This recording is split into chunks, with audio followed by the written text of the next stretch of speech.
Elle priait pour un mari, mais elle ne savait pas que sa prière serait exaucée par le diable lui-même. Bienvenue dans les histoires du griot. Fatou était une jeune femme de 29 ans, connue dans son quartier pour sa douceur et sa piété. Chaque jour, on pouvait l'apercevoir, vêtue de sa longue robe de prière blanche immaculée, le visage empreint d'une sincérité touchante. Elle ne manquait jamais une seule des 5 prières quotidiennes. Mais derrière cette dévotion se cachait une profonde solitude et une angoisse qui la rongeait, celle de ne pas trouver de mari. À son âge, la plupart de ses amis étaient déjà mariés et mères de famille, et le poids des regards et des murmures de la société devenait de plus en plus lourd à porter. Chaque soir, après sa dernière prière, ses mains se levaient vers le ciel dans un murmure désespéré, implorant Dieu de lui envoyer un homme bien, un époux pieux qui mettrait fin à son attente. Un après-midi, alors qu'elle sortait de la mosquée, un homme se tint devant elle, comme sorti de nulle part. Il était d'une élégance rare, vêtu d'un costume noir taillé à la perfection, qui contrastait avec la poussière et l'agitation de la rue. Il devait avoir environ 35 ans. Son visage était d'une beauté presque irréelle, ses traits fins et son regard pénétrant semblaient lire directement dans son âme. Il se présenta sous le nom d'Amadou, et avec une voix douce et captivante, lui dit qu'il l'avait remarqué depuis longtemps et qu'il était subjugué par sa grâce et sa dévotion. Pour Fatou, c'était un miracle. L'homme qu'elle avait tant espéré, beau, riche et respectueux, venait d'apparaître comme une réponse divine à ses prières incessantes. Elle était si éblouie qu'elle ne remarqua pas l'ombre étrange qui semblait danser à ses pieds, ni le froid subtil qui émanait de sa présence malgré la chaleur écrasante. Leur relation évolua à une vitesse fulgurante. Amadou couvrait Fatou de cadeaux luxueux, lui offrait des dîners dans les restaurants les plus chers de la ville et la traitait comme une reine.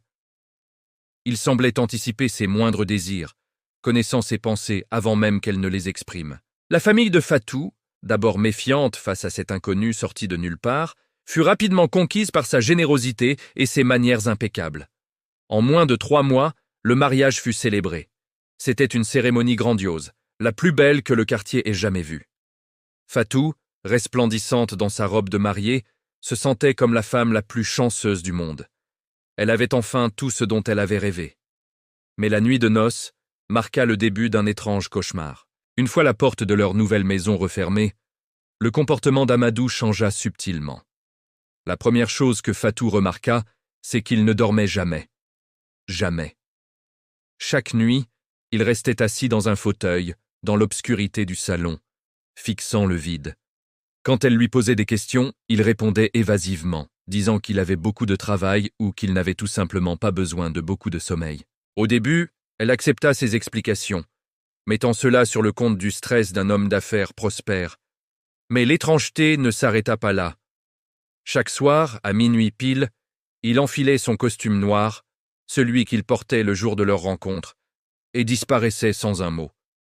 Il ne revenait qu'aux premières lueurs de l'aube, l'air épuisé, mais avec une lueur inquiétante dans les yeux. Les questions de Fatou se heurtaient à un mur de silence ou à des réponses froides qui la glaçaient. La peur commença à s'insinuer dans son cœur, remplaçant peu à peu l'amour aveugle qu'elle lui portait. La maison, autrefois un palais de rêve, devint une prison dorée. Les rires se firent rares, remplacés par un silence pesant. Fatou se sentait de plus en plus isolée.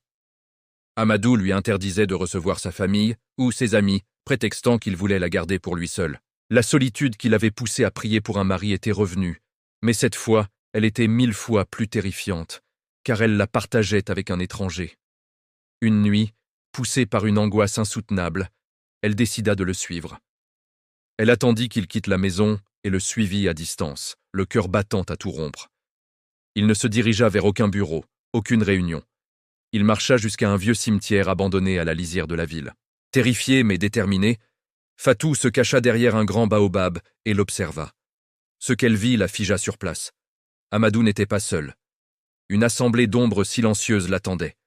Il se tint au milieu d'eux, et alors qu'il commençait à parler dans une langue qu'elle n'avait jamais entendue, ses yeux changèrent. Ses pupilles et ses iris disparurent, laissant place à 2 abîmes noirs, vides de toute lumière et de toute humanité. C'était le regard du néant, un regard qui ne pouvait appartenir à un être humain. Fatou étouffa un cri, comprenant avec une horreur absolue que l'homme qu'elle avait épousé n'était pas un homme.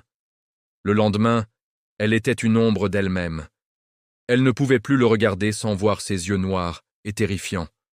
Un soir, alors qu'il se préparait pour sa sortie nocturne, elle rassembla tout son courage. « Qui es-tu, Amadou ? Dis-moi la vérité. » Il se tourna lentement vers elle, et pour la première fois, il ne cacha pas sa vraie nature. Un sourire glacial étira ses lèvres, et sa voix devint profonde, résonnant d'échos anciens et maléfiques. « Tu as prié pour un mari, n'est-ce pas ? Tu as supplié pour un homme parfait qui t'offrirait tout. »« Je t'ai entendu, Fatou. J'ai répondu à ton appel. » Il lui expliqua alors qu'en acceptant ses cadeaux, en acceptant son amour et en prononçant ses vœux de mariage, elle avait signé un pacte sans le savoir. Elle était devenue l'épouse d'un djinn, un démon puissant qui cherchait une épouse humaine pour asseoir son pouvoir dans le monde des mortels. Ses prières désespérées avaient ouvert une brèche, et il s'y était engouffré. Elle était piégée. La révélation la brisa.